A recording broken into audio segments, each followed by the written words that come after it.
एबे आंचलिक पाणीपाग विज्ञान केन्द्र पक्षर पाणीपाग को एक बड़ खबर सामना को आसी। तेबे वर्तमान जहाँकि सूचना मिलूँ बदलिब राज्यर पाणीपाग। 19 तारिख अर्थात आज राज्य में वर्षा आवार संभावना। आज राज्यर किछि जिले में हालुकारु मध्यम धरणर वर्षा हो पारे। एने आंचलिक पाणीपाग विज्ञान केन्द्र पूर्वानुमान करिछि।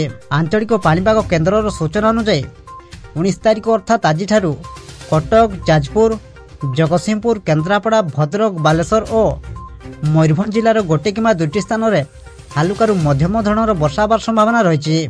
तेबे एहाको नै पाणीपाग विभाग बा एमडी तरफ कौन रही रिपोर्ट से नहीं वीडियो संपूर्ण अपडेट जानिबा। किंतु ता पूर्व वीडियो को गोटे लाइक करंतु और वीडियोटी को आपण मानक सांगसाथी मानक अधिक मात्रा शेयर करंतु।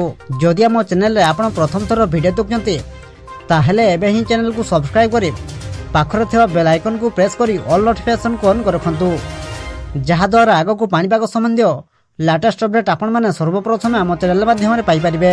पाणीपाग केन्द्रर सूचना अनुसार 19 तारिख अर्थात आज कटक, ढेंकानाल, जगतसिंहपुर, जाजपुर, केन्द्रापड़ा, भद्रक, केन्दुझर, बालेश्वर और मयूरभंज जिलार गोटे किंवा दुईटी स्थान में हालुकारु मध्यम धरणर वर्षा आवार संभावना रही। अन्यपटे ताती आकलन कर आगुआ सतर्क कराइला उच्च शिक्षा विभाग। समस्त डिग्री कॉलेज और विश्वविद्यालय मानक विभाग पक्षर चिठी जारी होईछि। किपरि हिट वेव को सामना करिवे से नहीं सूचना जारी होईछि। पाठपढ़ा और परीक्षा आदि को सकाळुआ करने को परामर्श दिया जायछि। अपराह्न आउटडोर कार्यकलाप पई बारण करा जायछि। पीवा पानी, ओआरएस आदि मौजूद रखिबा को चिठी रे उल्लेख करा जायछि।